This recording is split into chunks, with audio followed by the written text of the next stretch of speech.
Ladies and gentlemen, welcome to the House of Representatives. This is your state representative, Cary Condotta, and we are counting down the days with 3 weeks to go. Things are hot and heavy right now. Today is actually the policy cutoff in the major committees, and this is for the Senate bills. They have to be moved out and sent to the floor.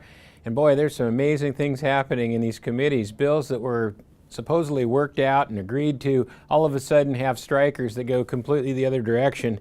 I've never seen anything quite like it, and there's a huge amount of new regulatory things coming down line. In other words, taking entire industries and regulating them practically out of existence. And I won't get into the details right now, but it's shocking to me what I'm seeing. Or huge new taxes that just came out of nowhere that are being suggested again on select industries. We have a lot of work to do and a lot of defense to keep our freedoms alive and keep our small businesses in good shape.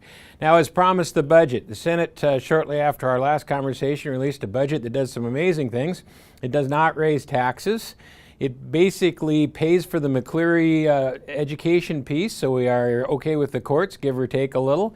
But on top of that, the real clincher was it reduces tuitions at our colleges and universities down by 25% on average. So in other words, the tuition at UW, WSU, Eastern, and the rest would go down by 25%, all without raising taxes. Is it smoke and mirrors?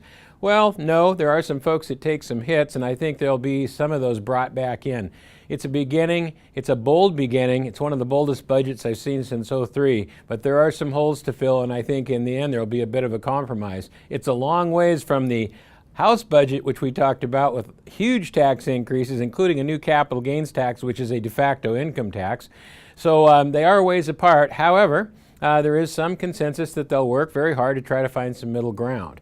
I would think that, in the end, tuitions might be lower.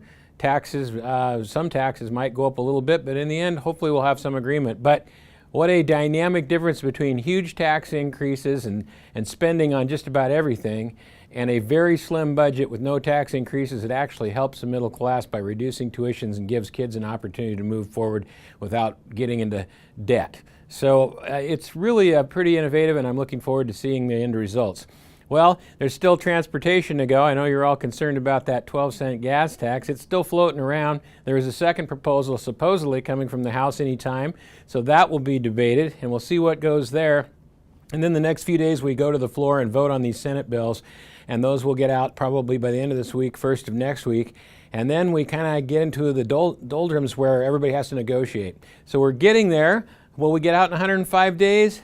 I don't know. I don't feel like that is a possibility, maybe a little possibility, but I don't think it's going to be 2 or 3 special sessions. In my mind, we're going to get close. We may have to come back for a week or 2 and do cleanup, but we'll see. I've been wrong before, and I can always extend my lease to June if I need to. We've done it before. We could do it again.